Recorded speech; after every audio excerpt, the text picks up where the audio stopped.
bubuksan na naman natin si David. So ngayong araw na to, start na natin to baklas lahat ng cover. Check natin lahat ng mga wires, lahat ng mga pyesa. Palitan natin yung yung pipe natin ng mas maliit-liit lang dyan kasi naka 59 lang tayo.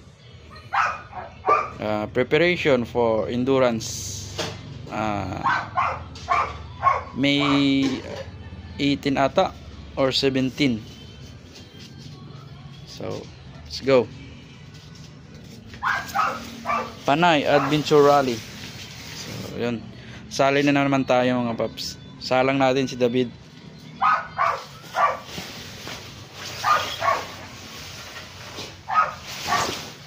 So yan, update lang natin mga paps dahil busy tayo ngayon, hindi natin ito magawa na tuloy-tuloy. Let's go. Isang mapagpalang araw mga paps at day 2. Ito, nabaklas natin yung mga gulong. Ito na siya mga paps. Yun, kasi papinturahan natin siya. Ganun pa rin, yun yung kulay, yun yellow, yun yung nasira dati. Tapos yung manibela natin, ito pantay na rin. Yan, pantay na rin mga paps. Sipil na halitan na natin. Ito yung luma. Yun, hindi kasi ito pantay mga paps. Yun, nakababa to, kaya nagwiwiggle-wiggle. Saka masakit sa balikat. So yun na mga paps. At kung maganda yung ng tubig ay linisan natin to. Ayos ko na rin to yung mga yung mga wires natin at yung racing CDI natin na galing sa Mio Salty, at ito talaga yung sa kanya, yung Apido mga paps. Binalik ko na mga paps. At saka yung BR1 ay nandun sa Mio natin. So ito talaga yung yung CDI niya sa mga racing mga paps. Maganda kasi ito yung Apido. Yan, kung kakayanin natin to na kunin yung yung parang itim, so gawa natin ng paraan yan. Yun lang mga paps. Tapos pa ba, dami pa akong gagawin dito. Yung share ko lang pala mga paps, yung mga AC dyan na gustong mag break sa manibela, ito siya mga paps. So ito siya lang. Yun, ito yung daanan papunta dito. Yun siya. Yun lang mga paps. Tapos yung tayo ng butso natin, papalitan natin ito ng maliit, yung swak sa 59 mga paps. Sobrang laki kasi ito, nasa 63 to 63 to 65 to na pipe mga paps. So yan, LGBT lang tayo, pero ganun pa rin, may plus pa rin mga paps. 170cc pa rin yung motor natin. Nagbabalan tayo ng bore, ganun lang yung stroke, parang same lang din. At yun mga paps, nandyan pa naman yung head natin, walang problema yan. Yung black natin nandyan pa yan. Sana ba yun? Ito siguro. Yun, MTRT yan mga paps, nakatambay lang yan. Sawa na tayo sa waswasan, saka chill ride na tayo ngayon. So yan lang mga paps, update ulit. Let's go. Okay mga paps, ilang days na medyo 1 week ata binalikan natin yung si David natin. Ito, unti-unti naibalikan natin yung mga pyesa. Ito yung natin mga paps, yung mugs na ibalik na natin, napinturahan ng mga paps pati yung bolt to. Mas maganda nga ano. Yun. Ito na drop natin haba ano, mas mababa. Yan. Yan siya mga paps. Tapos kanina ito naibalik na natin yung ano, yung mag sa likod pero wala pang kadena. Yan, on the way pa yung pipe natin, di pa mapapalitan. Tapos yung kadena ito nililinisan ko pa. So ayan siya mga paps.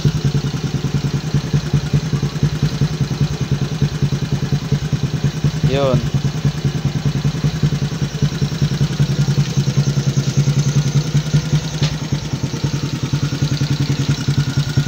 Ito siya.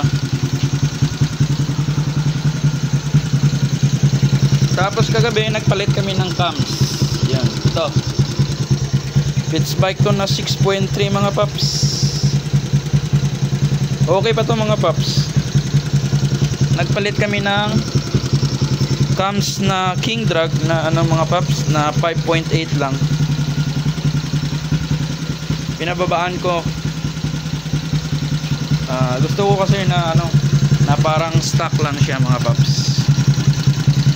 Ayan, maingay yung ano, yung ano natin, yung carb, yun.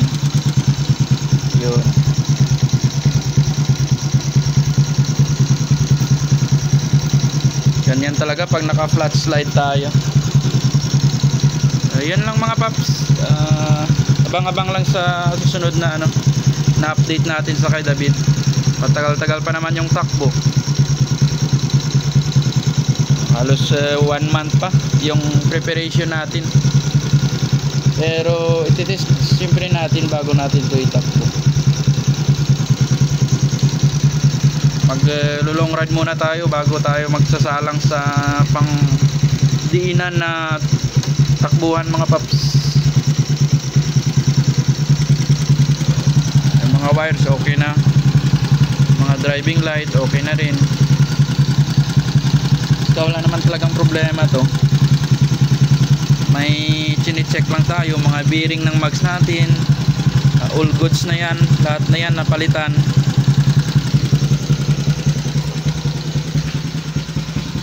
Ayan, simuraya natin, wala namang problema, goods na goods, pang daily use. So yun lang mga paps, update lang sa susunod.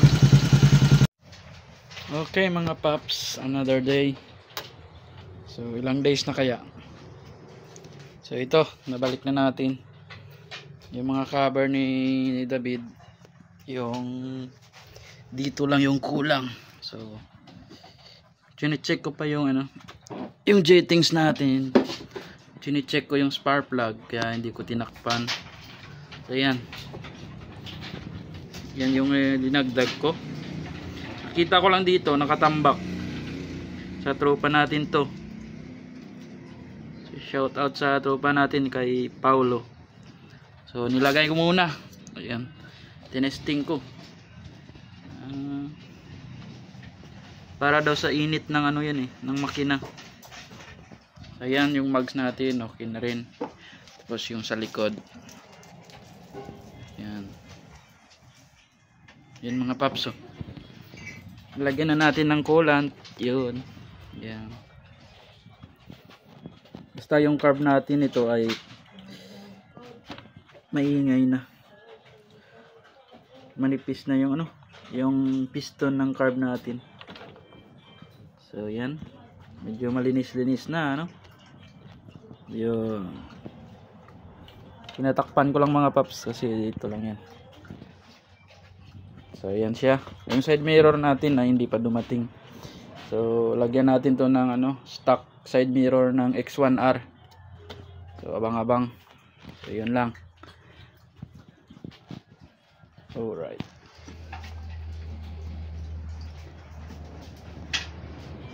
So ayan siya. Yung pipe natin din pa naman dumating. So yan lang naman muna. Tapos yung kadena natin ay linisan na. Yan, lagyan pa ito ng ano, ng oil mga paps. Iniisip ko pa kung anong oil yung ilalagay ko. Use oil o bilan ko talaga ng para sa kadena to paralyze. Ayusin pa yan. Goods na si David. Okay, sa ngayon mga paps, yan lang muna. So yeah. Okay mga paps,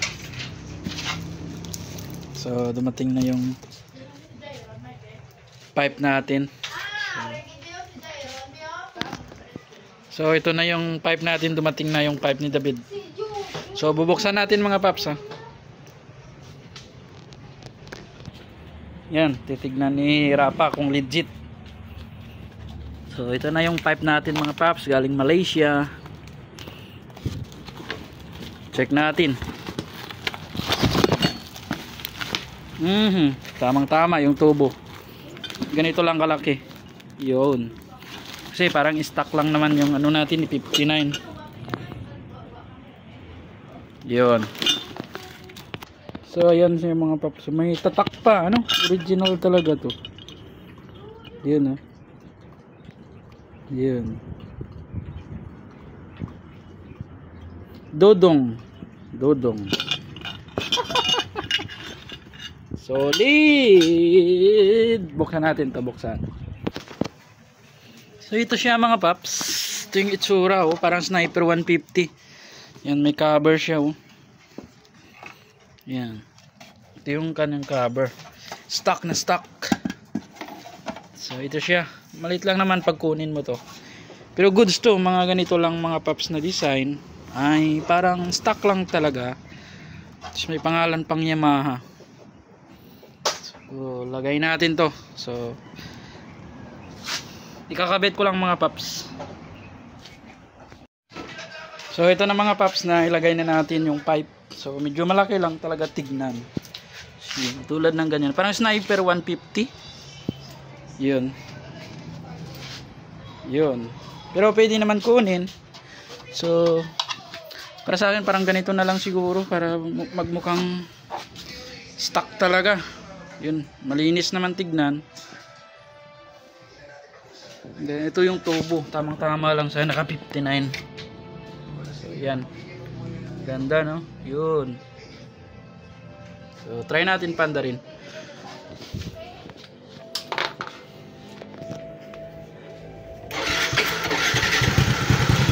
Yun. Siya. Hindi na siya maingay. Diba? Solid mga paps. Yun. Siya. Check out.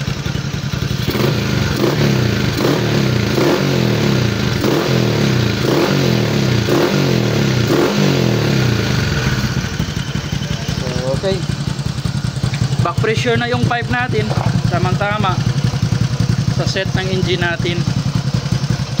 So wala nang rason para humina sa dulo. So goods na yan. Yung kulang na lang yung side mirror natin na pang X1R. Ka original talaga ng ano, ng mga Sniper 135 classic no na side mirror. Goods. Sunod naman na update mga paps, abang-abang na lang. So siguro maibalik ko na yung ano, yung cover dito kasi wala na akong galawin dito. At check ko lang muna yung ano, yung spark plug. Then balik ko na kagad yung cover. Tapos goods na. Tapos yung side mirror na lang aantayin ko. So yan lang mga paps. Yan lang muna ngayon. Okay, dumating na yung side mirror natin mga paps. Ito na yung last na ano, pyesa na ilagay natin sa kay David. Yan, at matapos na. So palitan natin ta. Yan. Gawin nating all stock. All stock yung panglabas. Okay, buksan ko mga paps. Ito siya mga paps. Pang X1R original. Yung mga sinaunang side mirror.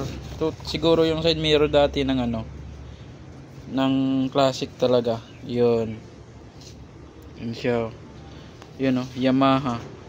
Makita. Yun, Yamaha.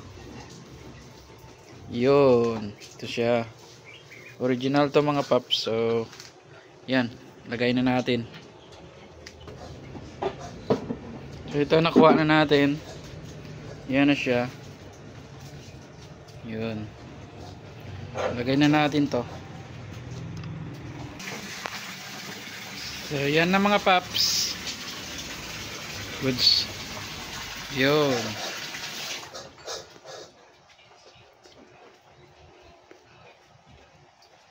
So, yan siya.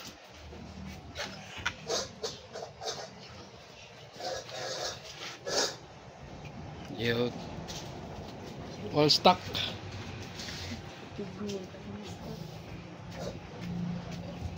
Alright. So,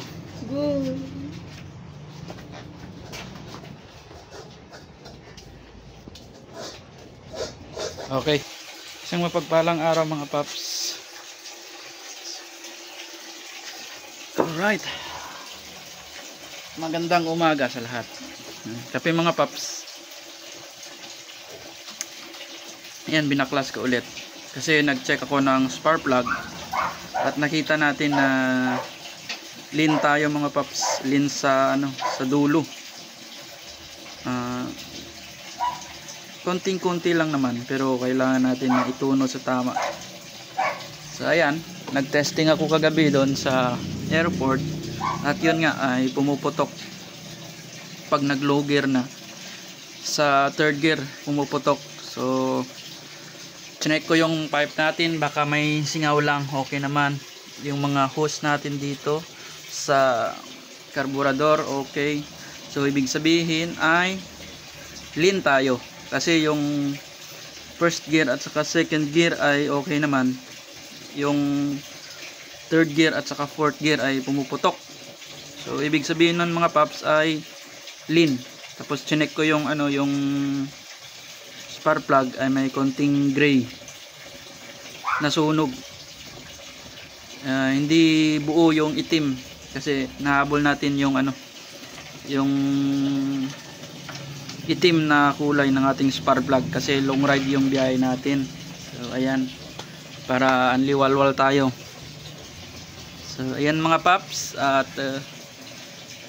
ngayon ay na-jettings ko na. Yan, napatakbo ko na yan mga paps, hindi na pumuputok. So goods na. So takpan natin ulit. At siguro bukas ito yung gagamitin ko pauwi sa amin. Okay. Goods na to mga paps all the way. Yan na yung side mirror. Kahapon nilagay ko. Ayan mga paps. At yun ang mahirap sa sa carburetor kasi kailangan mo talaga na i-jettings ng tama, hindi tulad ng FI na remap lang, pwede mo makita sa computer. Mabusisi talaga yung yung carburetor. At pala mga paps, yung kulang natin is sprocket 38T. Yan, yung ngipin niya ay 38 yung sprocket ko, so papalitan natin to ng 37. Yung ko kinalawang na naman yung kadena hindi ko pa rin nalagyan ng oil. So, ayan, umaga at gabi lang kasi yung time ko na magawa si David. So, ayan na mga paps, all goods na, yung sprocket na lang. At siguro dito ko natatapusin yung video na restoration kay David. So abang-abang na lang sa May 17, 18 at 19. Ang takbo namin talaga na araw is 18. 2 AM ng umaga Yun. Pag-iisipan pa natin yung ano, yung gas natin. Paano natin i-survive kung dadala tayo ng ano, ng ito. Yun.